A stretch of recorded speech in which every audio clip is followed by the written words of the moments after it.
Hey, what's going on, everybody? I am back, well rested for sure. Some of you may not know this, but I went on vacation for the entire month of December. I was celebrating a milestone birthday. I'll get to that a little later because I did something that I never thought I would do for that milestone birthday, and I'll explain to you what it is. And I've been gone for the last month on the continent of Africa. Visited a bunch of places. I'll go through my trip again a little later because we have a lot to talk about.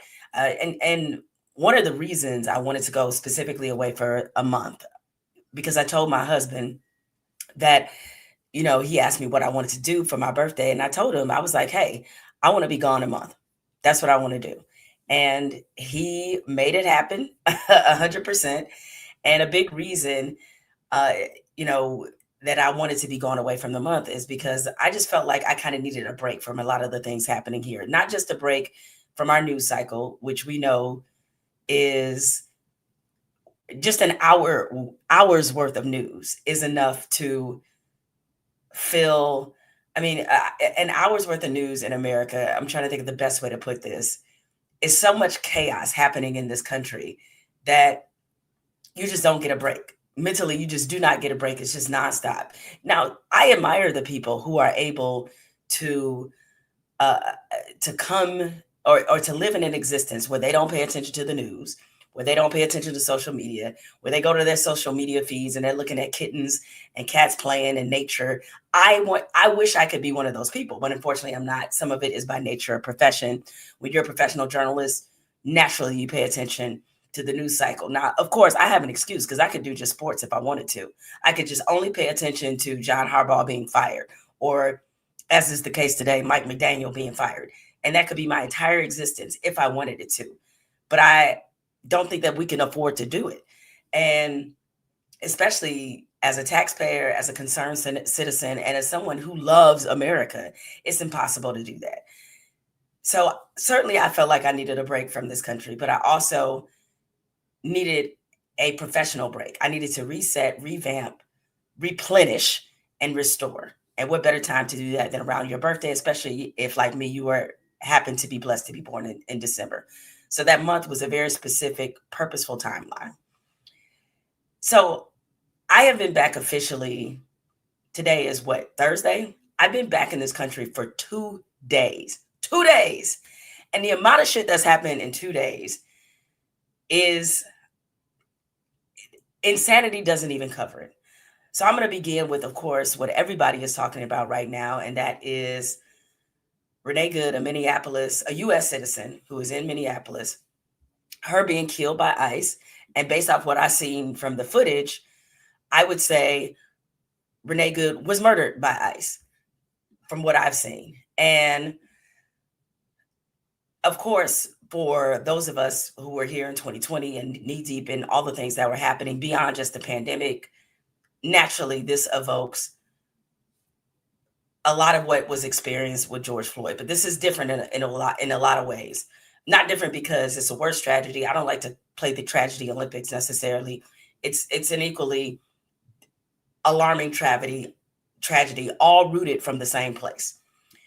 Now, I hope we all have an understanding of just how powerful ICE has become, because I think that's part of what we have to understand as we try to make sense of this incident. And I don't even think we can make sense of it. We can in one regard. If you understand anything about white supremacy, you totally know how this happened or the mechanisms that put this into place. But ICE over the next 4 to 5 years will have $170 billion. They will have virtually unchecked authority. They are essentially a goon squad at this point. Unchecked, lots of money, and built on the premise of deporting people and cleaning up the country from the undesirable, undocumented people or people here illegally, which is all part of this narrative sale.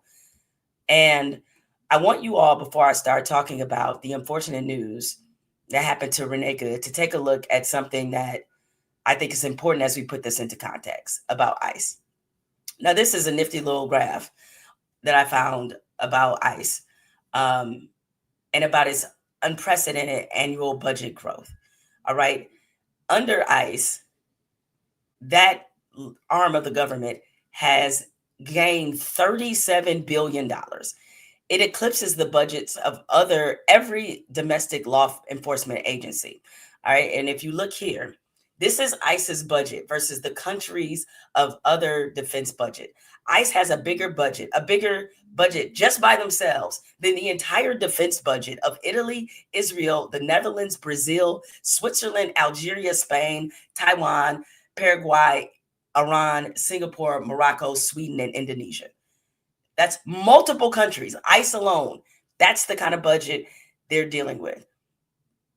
Larger than 15 other countries. All right. Then you look at just American federal law enforcement agencies by themselves. ICE has $37.5 billion for this year. That is bigger than the FBI, Bureau of Prisons, the U.S. Marshals, the DEA, and ATF combined. So that's a lot of money and unchecked authority, especially when we're in a country, we put that much money into ICE, where we still don't have universal health care. We're still one of few developed nations that does not have paid family leave, paid maternity leave. Like, we don't have any of these things, but we have a goon squad that is running around this country, terrorizing people, killing people.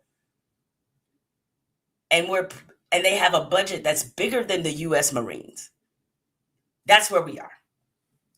Now, generally speaking, when it's these videos that incite a level of trauma, I don't like to show them.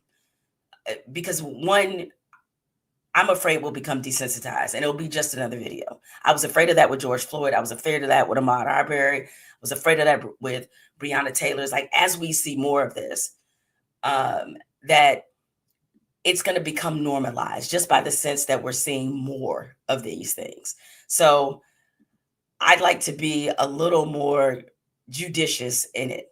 But I want to play, and let's watch this together. And this video is a little lengthy, but I'll be stopping and starting it and adding my own thoughts to it. I want us together to watch a piece that was done by the New York Times' digital team. I have my issues with them, but I thought this piece was excellent, where they broke down what happened with Renee Good in Minneapolis, a mother of three.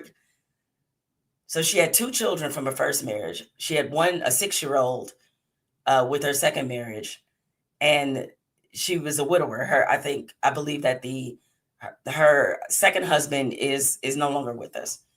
So she has 3 kids, and she was in a relationship. She had a partner, and I'll show you how once it was discovered that she was partnered with a woman, how that also changed the narrative.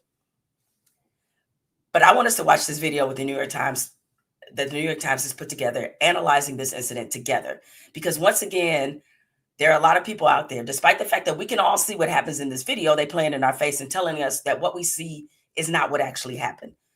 So let me go ahead and play this video by the New York Times. And I really want you guys to pay attention.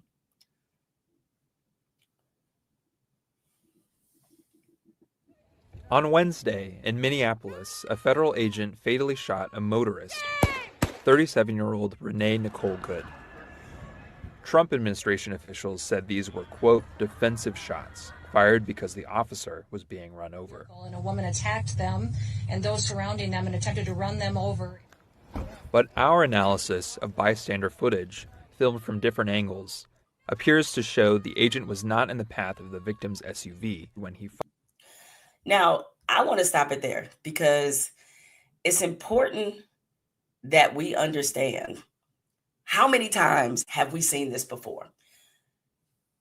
I don't have it readily able to toss it up, but if you remember when George Floyd was murdered, do you remember what that original police report said? The original police report was so far away from what we saw from the video. It was an outright lie, a propaganda lie. They made it seem as if George Floyd just had his own medical incident that was not at all induced by the fact that somebody knelt on his neck for nearly 10 minutes, and that's how he died. And so now we're seeing the same thing here with Renee Good. The description that Kristi Noem said of what this incident was in no way matches the video. That woman was not trying to run over the officer from ICE. But so they're already trying to frame in your mind that the reason that she's dead is because she caused her own death by using her weapon, by using her vehicle as a weapon, which law enforcement officials will tell you they are not supposed to shoot someone who's fleeing. But if you use your vehicle as a weapon against them, they have a license to kill. But let's continue to watch. 3 shots at close range. Here's how events unfolded. Moments before the shooting, the victim's maroon SUV is stopped in the middle of the street. Multiple unmarked federal vehicles are idling nearby. Secretary Noem alleged the motorist, quote, was blocking the officers in. Bystanders are blowing whistles and yelling at federal agents. Go home to Texas! Then, federal vehicles start moving toward the maroon SUV, with sirens and lights blaring. A federal agent films the scene on his phone. The driver rolls forward slightly, turning left, then stops and waves for others to go ahead. 2 agents exit this silver pickup and walk toward the vehicle. Moments later, shots are fired. Let's look at the scene again more closely. This is the agent who shoots the driver. He walks around the car filming and disappears from view. Other agents pull up and order the driver to exit her vehicle. One of them grabs at the door handle and reaches inside. The SUV reverses, then turns right, apparently attempting to leave. At the same time, the agent filming crosses toward the left of the vehicle and grabs his gun. He opens fire on the motorist and continues shooting as she drives past. So let's just get this clear about the sequence of events that we're seeing right now.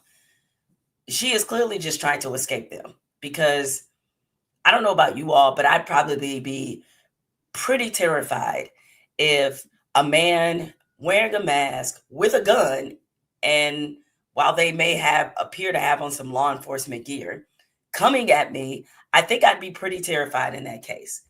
And I'm sure at this point, because of the reputation of ICE and because of where they've been, especially in Minnesota, where over 3,000 of them have been deployed, according to reports, that that's a very scary situation to be in.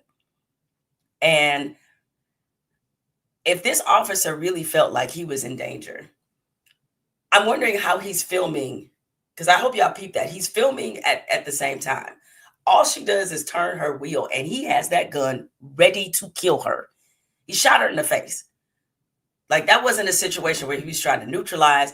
She didn't open her car door, so he thought that gave him license to shoot her in her face and kill her. The moment the agent fires, he is standing here, to the left of the SUV, and the wheels are pointing to the right, away from the agent.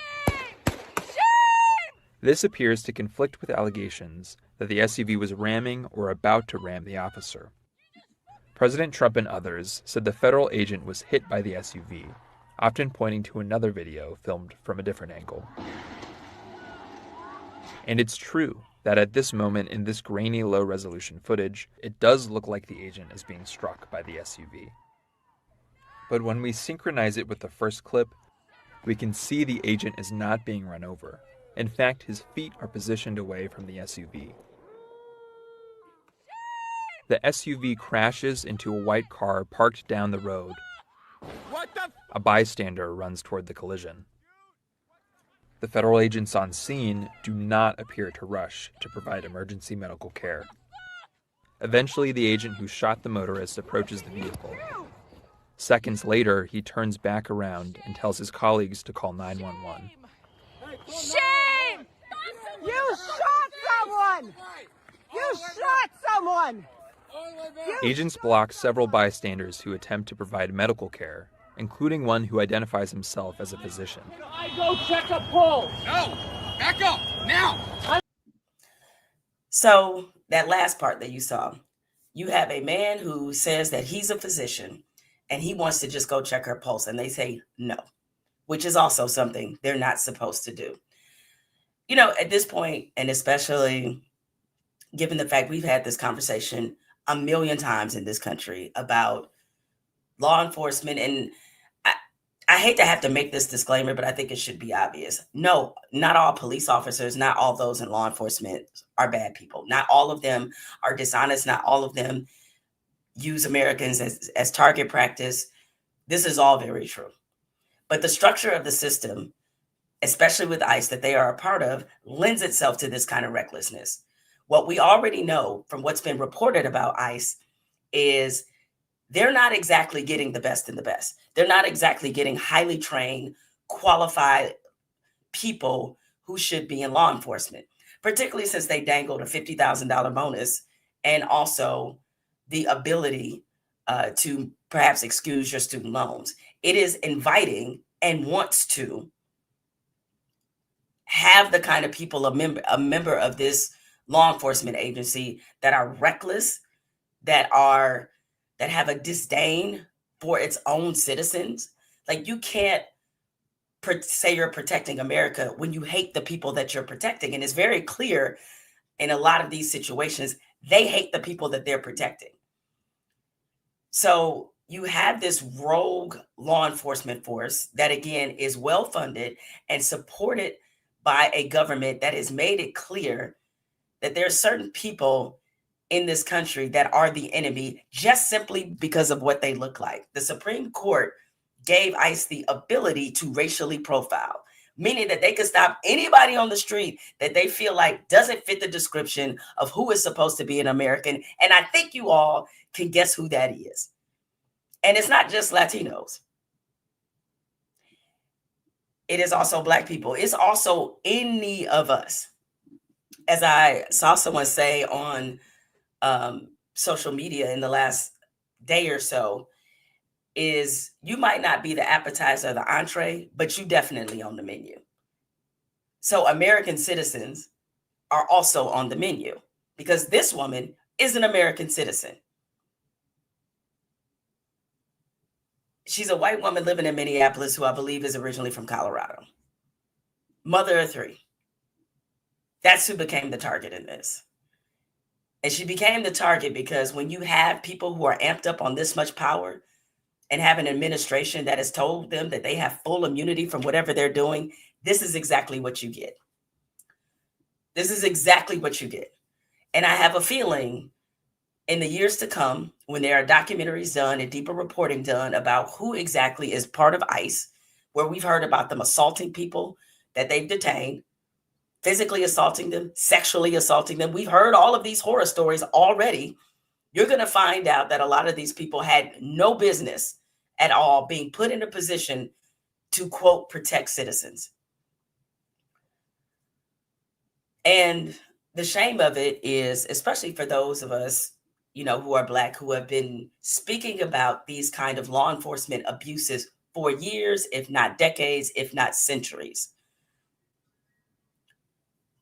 is that we have now reached a point in this story, in this plot, where even, and this is what is so perplexing, and also for some people so intoxicating about white supremacy, because that's where all of this is rooted on. If you listen to Stephen Miller for 2 seconds, you know already what type of time he's on. He wants to ethnically cleanse America. He has made no secret about this. So this addiction to white supremacy that this country has, they consider people like Renee Good to be just collateral damage and worth the price of preserving whiteness, because that's all this is about.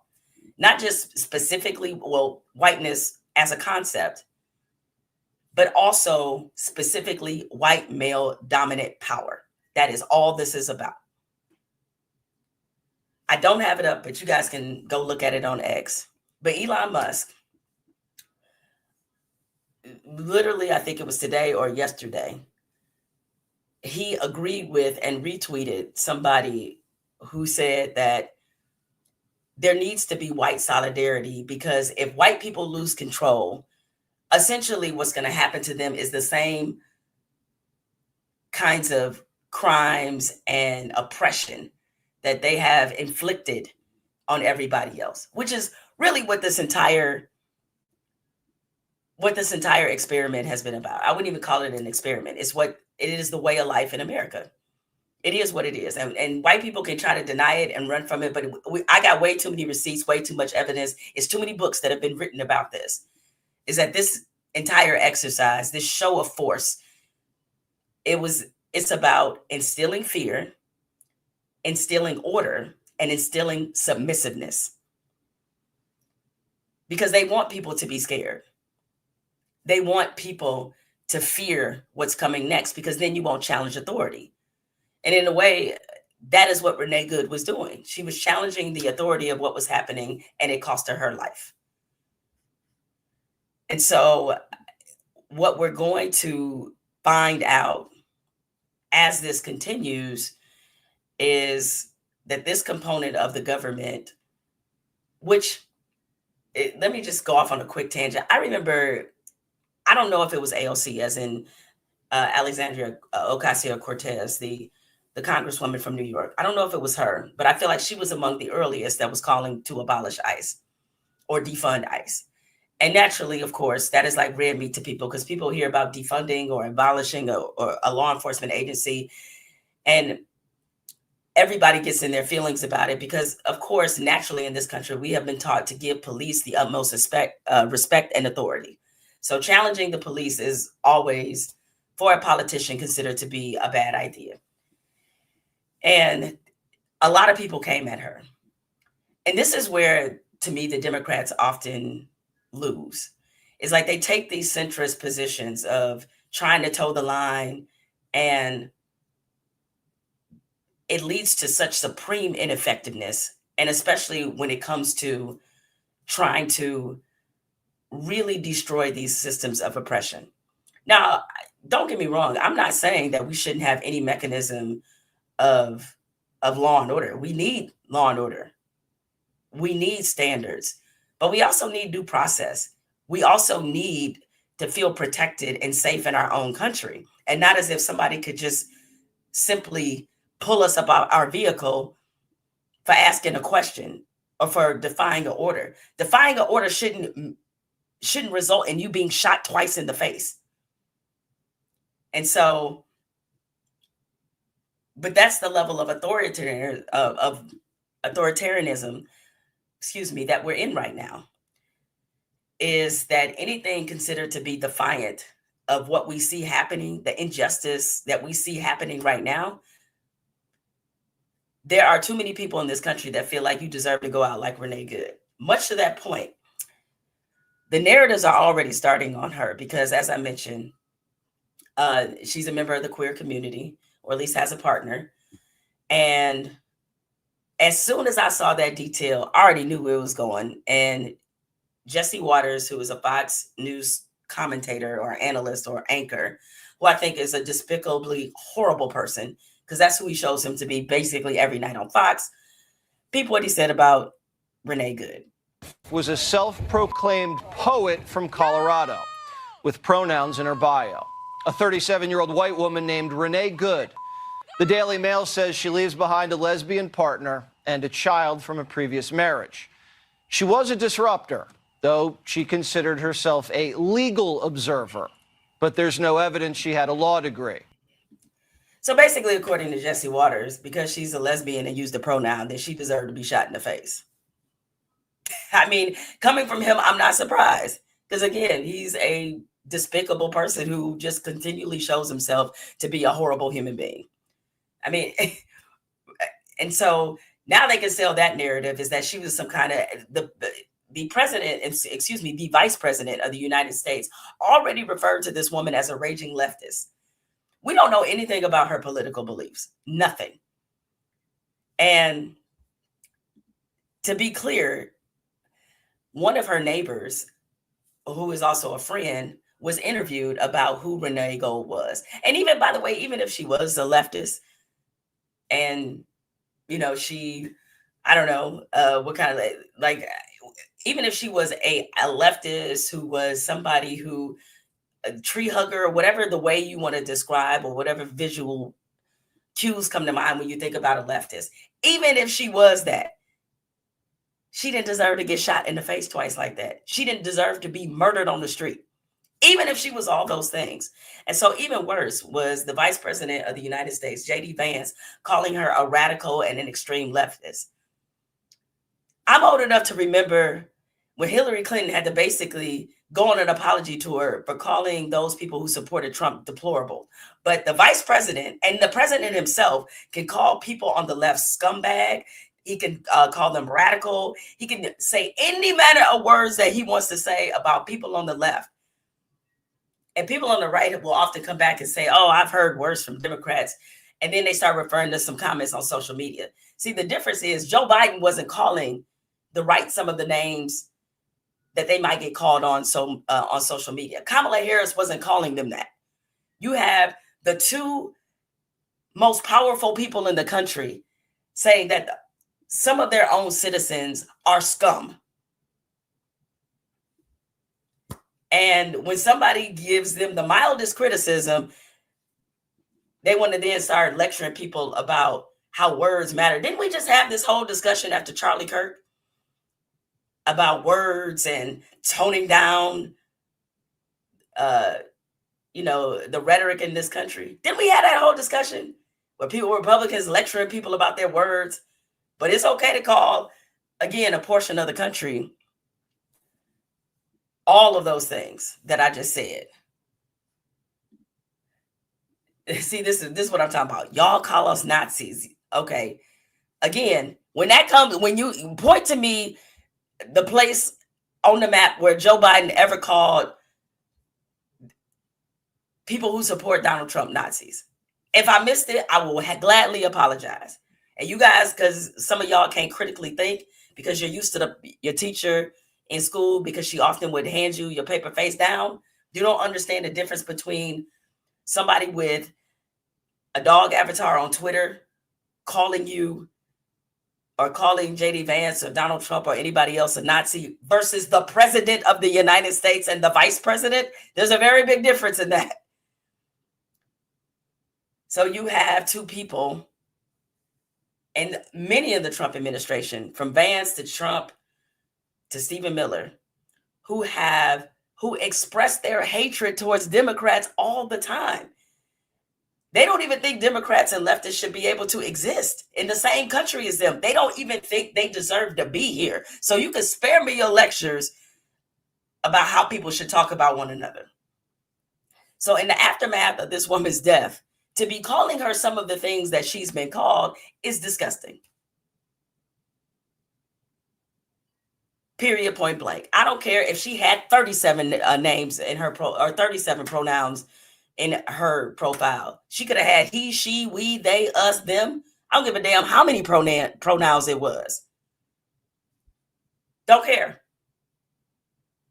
She's an American citizen who didn't deserve to be shot twice in the face in the street by a rogue, unlawfully acting, alleged law enforcement officer. Didn't deserve that. And if ICE is wondering why they have the reputation that they do, why everywhere they go, people boo them, cuss them out, why Hilton recently canceled their reservations, this is why. Really, you fucking punk? That's what you're gonna fucking do? What? What? What? What?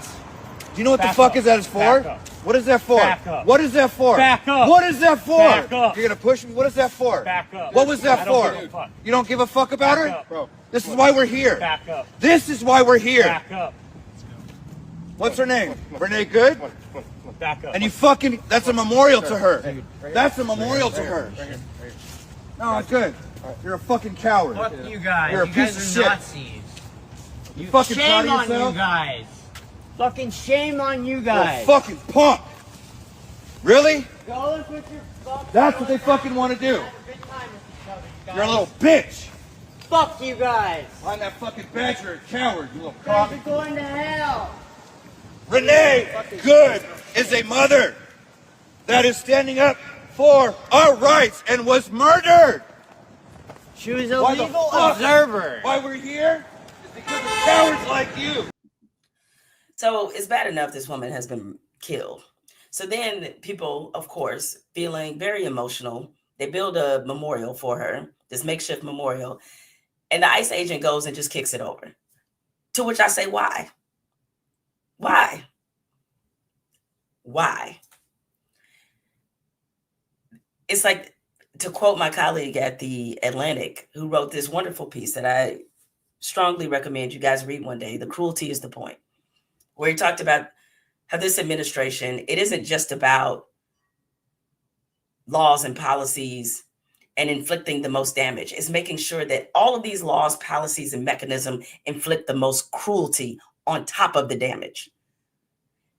What that officer did was cruel. She's already dead. Y'all got what y'all wanted. But now you're going to kick over her memorial? Like, why? Just to be an asshole. Just because you can. Because you want to remind people at every turn who's really in charge. And how anytime they have an interaction with you, your life does not matter to them. Your life is firmly in their hands. And they want to make sure that you understand that at every possible turn. And so now you have ICE agents unleashed in many parts of America, but especially in Minneapolis. Because once this story, and I say that almost tongue in cheek, I mean, it really, there was, as we know, there was some daycare fraud happening in Minneapolis that was uncovered and revealed and reported on years ago. And now it's back at the forefront of the news because a YouTuber went around thinking he Batman out there with a camera, trying to expose the fraud. So naturally, because Donald Trump considers Tim Walz, the running mate of Kamala Harris, to be a political enemy, he is doing everything possible to disrupt, to completely let the citizens of Minnesota know how little they matter to him, because he needs to get his political vengeance on Tim Walz. So now you have ICE running around in Minneapolis, unhinged and out of control, and shooting people. And also showing up at Minneapolis's high schools and terrorizing them. Because this was the scene today. Oh! Or maybe yesterday, I think it was. Hey.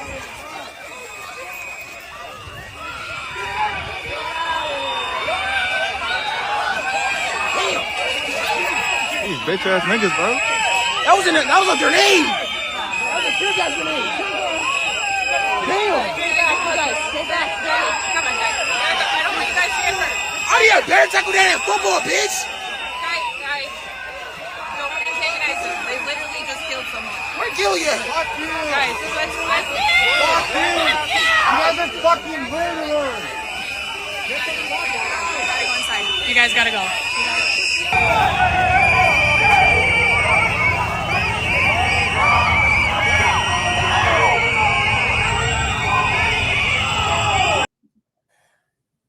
So now they're showing up at high schools in Minneapolis, terrorizing high school kids.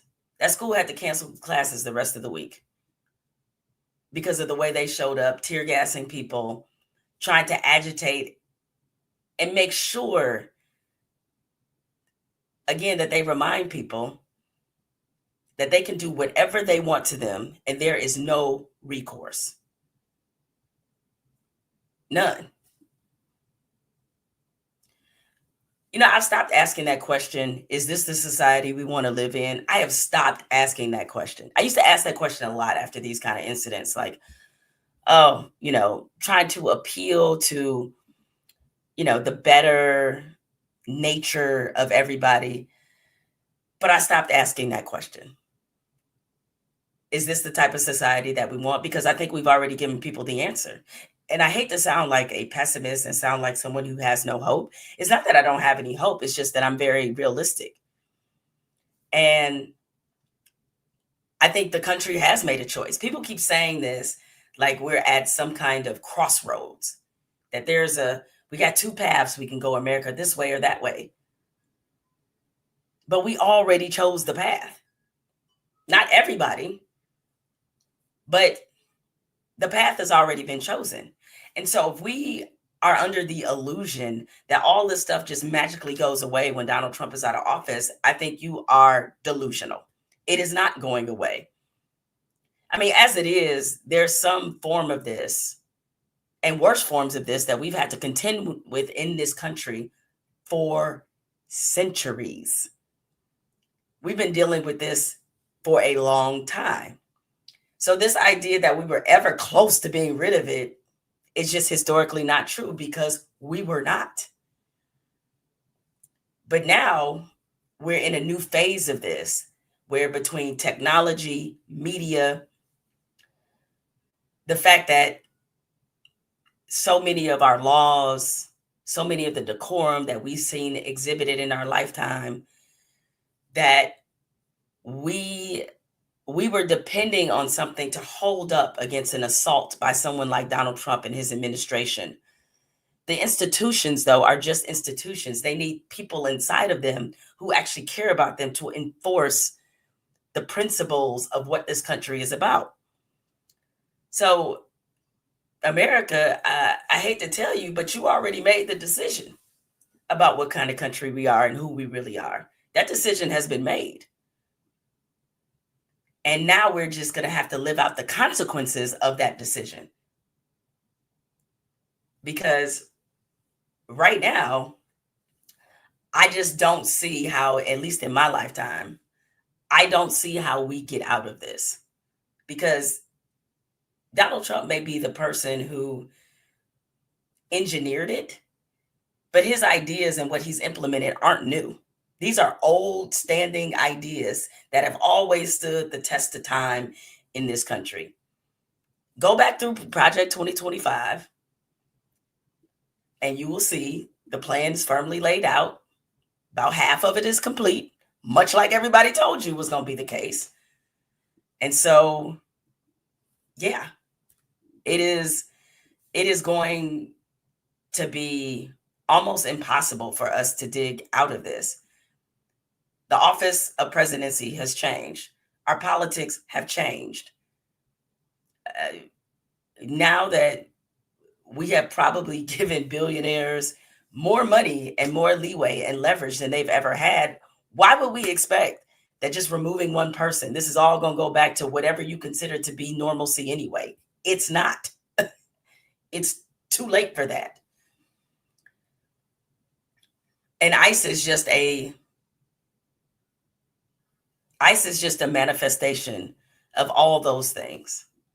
This country, again, has a white supremacy problem, has had it for a very long time. And until it wants to deal with that problem, really attack that problem, dismantle that problem,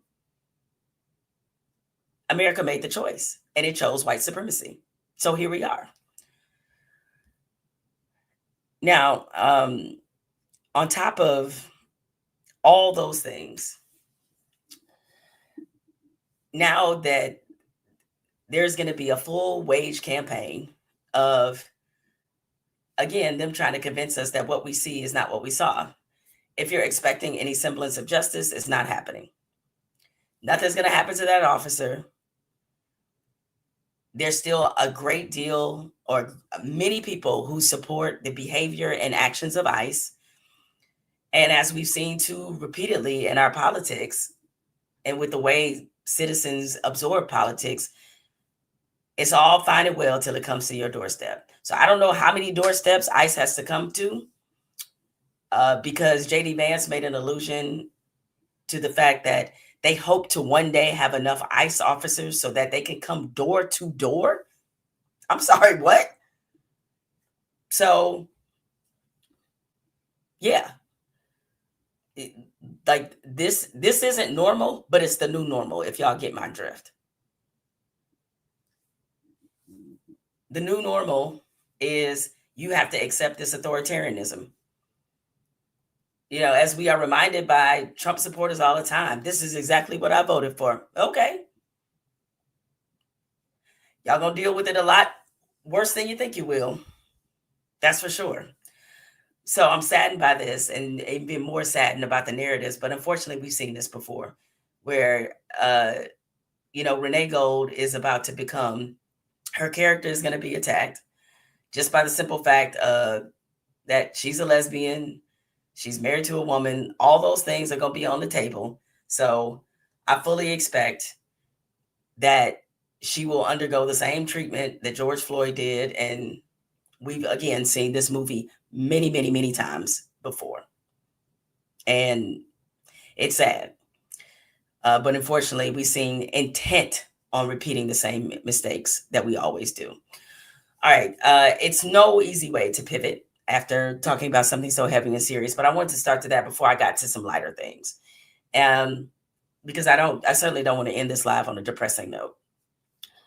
As I mentioned, I was gone for a whole month on the continent in Africa. When I told people I went to Africa, some of the smart asses were like, Africa is a continent. I know that. I went to multiple places. That's why I said I went to Africa and not one specific place, because I went to multiple places.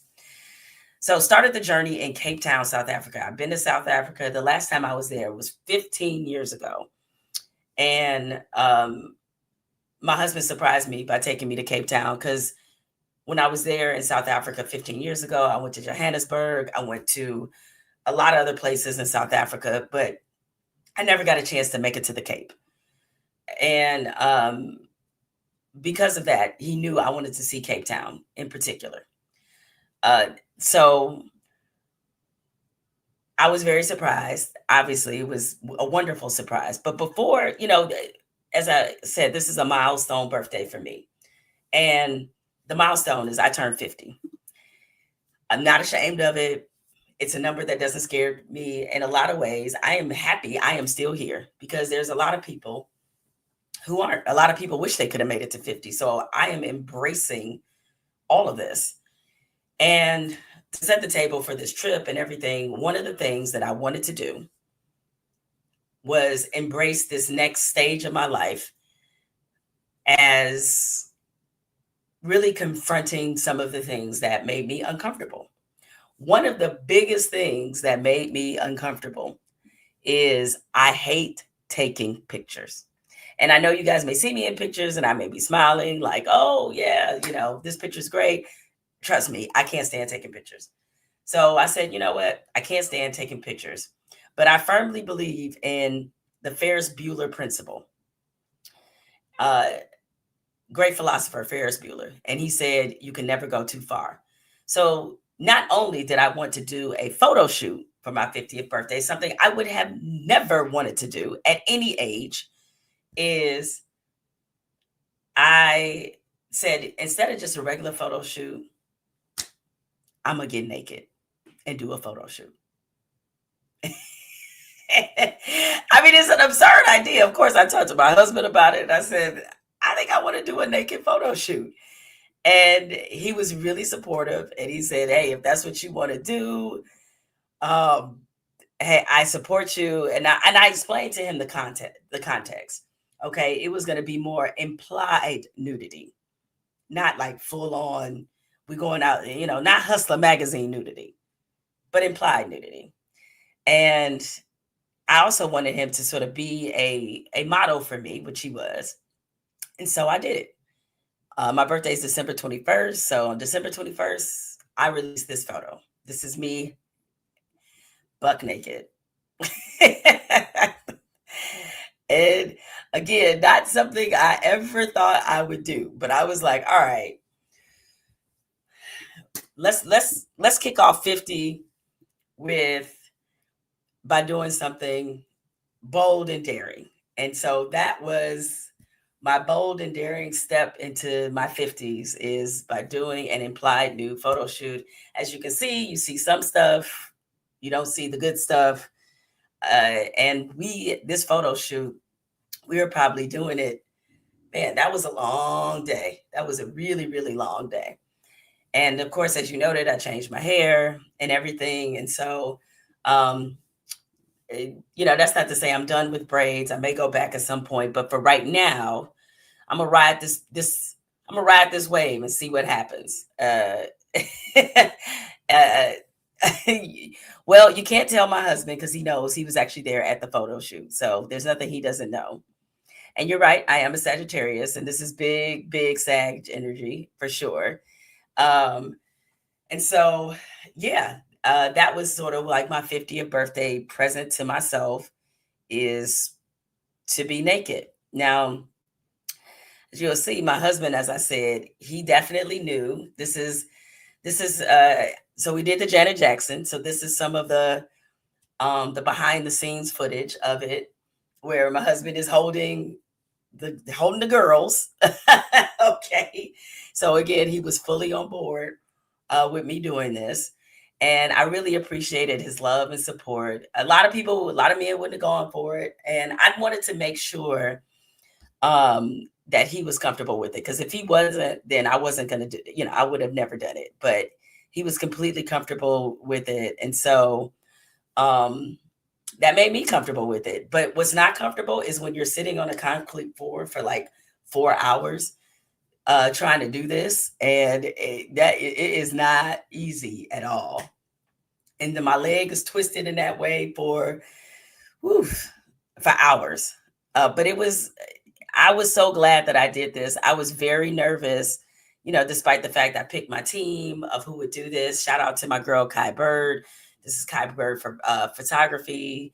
She did it. And so, she made me really comfortable. It was a really good experience. And I was proud of myself for like going ahead and putting myself through this. So I was like, wow, I knew that I wanted it to feel empowering, and it absolutely felt empowering. And so again, it was a great way to absolutely kick off my 50s. And yeah, you guys can, if you want to see the other photos, especially the one of him grabbing the, you can definitely go to my Instagram page. All the photos are up there. And thank you guys for the comments, for being very complimentary. Not an easy thing to do. Definitely gave me a whole new appreciation for models, because when you have to stand a certain way and contort your body a certain way for a length of time, like that is not easy to do. So yeah, shout out to models. All right, here's D Love saying, I turned 50 in May and skydive for my birthday. Woo. I thought about that actually. Briefly, my husband, he had asked me, he wanted to skydive, and I was like, no. And I was like, you know what? I can't go out like that. Sorry. I mean, I'm happy to step outside of my comfort zone in some ways, but that would have just been a little bit too much. But for those of you who have milestone birthdays, and you don't have to wait to a milestone, I think birthdays are a great time to reset and force yourself to kind of do something a little different. Force yourself, because the one thing I don't want as I age, I don't ever want to be the old person that says I'm stuck in my ways. I want to always be able to have my mind change. I want to always see something new and different. I want to still find ways to make myself uncomfortable. So I did that. So did that photo shoot before the month-long journey to Africa. And Africa, as it always has been, this is my 5th trip to the continent. I've been to Egypt, I've been to Kenya, I've been to Ghana and South Africa prior to this, been to Seychelles. And so, I've been there more than a few times. So it wasn't my first trip, but this time around, it was Cape Town, Zanzibar, Ethiopia, and Mauritius, all of which were absolutely wonderful. Cape Town, if you haven't been there, first of all, everybody and their mama was in Cape Town. They had a couple big musical festivals. Gunna was there, Wale was there.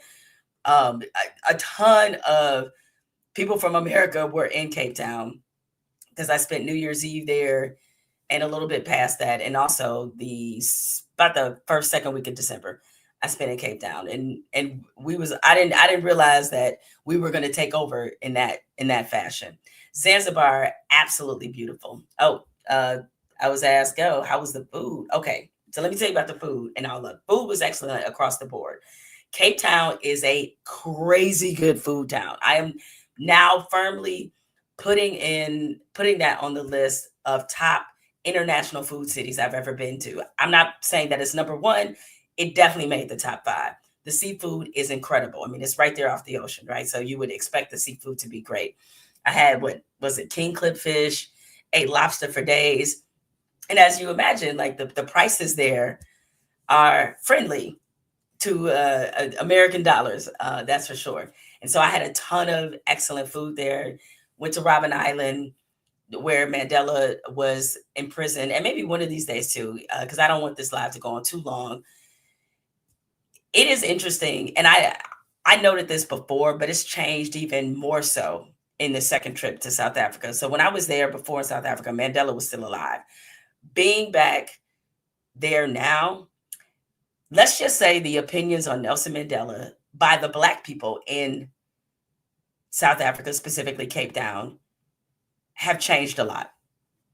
And I'll just say that. And I think there's a lot of nuance there and about Mandela's legacy, but politically they helped me understand some things that I hadn't really thought about. And so some of those conversations were very, very interesting. But anyway, Cape Town, great food. Zanzibar, excellent food. Like all these places, the only place I didn't get to eat. So let me explain about Ethiopia. We had an overnight layover there. So I only spent about 12 hours in Ethiopia, and we went to the club. The Ethiopian club was amazing. Like, went to the club because we got there late. So we didn't get an opportunity to kind of do like a little bit more. But Ethiopia is definitely someplace I go back to. But nevertheless, I feel like if you stop in the country, you have a drink there, you could say you went there. So I went there. So at any rate, we go from there to Zanzibar. Zanzibar is gorgeous. I mean, gorgeous. Went to Stone Town. Fun fact I did not know about Zanzibar. Had no idea Freddie Mercury from Queen was born in Zanzibar. They have a huge Freddie Mercury house right in Stone Town in Zanzibar. So that we went to. I was like, I would have never guessed this in 1,000 years that he was from there. So went into Stone Town, took a Dow cruise, which was great. I mean, it's just so much culture, so much history. The food is exceptional. I mean, the water is so blue. We went to a sand beach that was incredible. Not a sand beach. I'm not saying the term right, but it's like it was a sand beach basically in the middle of the ocean, and it was phenomenal. So just high marks across the board, 10 out of 10. So from Zanzibar, we go to Mauritius, and realize that every one of these stops, my husband never told me where I was going. So I didn't find out at every place we were going until we actually got to the airport. And so going to Mauritius, not what I expected. So naturally, you know, you're in an African country, first thing you think is majority Black. But Mauritius is majority Indian. And because my husband had exchanged some money and he got there and we got there and he's looking at the money and there ain't nobody Black on the money. Because I was like, we're in Africa, right? No, it was all Indian. Then I read about, you know, why the racial dynamics in Mauritius are different compared to other African countries. Very interesting stuff. Saw a lot of things. Now, here is something that my husband is still laughing at me about. So we're in Mauritius, and one of the activities they suggest you do is swimming with the turtles, right? So what do? I say, okay, let's go swim with the turtles. Now, I want you guys to turn your volume up and listen, because at about the 11, 12 second mark, you're going to hear a very distinct sound. That sound is me. Play boys. Got you, boy.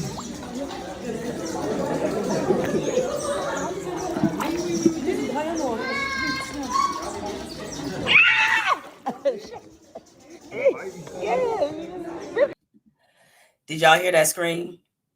That scream was me. Why did I scream? Because a turtle actually bit me in the ass. That's why I screamed. I mean, who gets bit in the ass by a turtle but me? I couldn't believe it. I was like, that snapping turtle came and took a chunk of my ass, and I had a little, like a little mark on my cheek. That,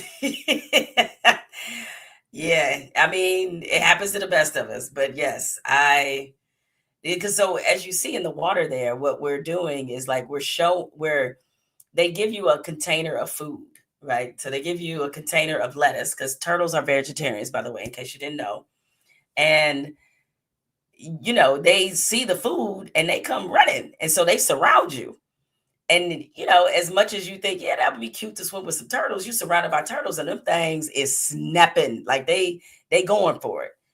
And I guess one of them thought my ass was a head of lettuce, and that was that. And I'm just like, nah, man. I it was one of those ideas that sounded good until we got into the moment, and it was like, nah, this I think I'm done swimming with turtles, swimming with any wildlife of any kind. Yeah, not gonna do it. So that's gonna be a no, but I'm glad I say I experienced it. And uh excuse me, luckily the mark has healed, so I don't have to worry about it anymore. So that was just one of the many things that kind of happened there. But we had a lot of fun, a lot of chilling. This was, I think we were in, I believe we might have been in Zanzibar here, uh, where we found this amazing little beach club, like we were at Paje Beach. And we found this amazing little beach club where you just sit there, chill, drink, eat.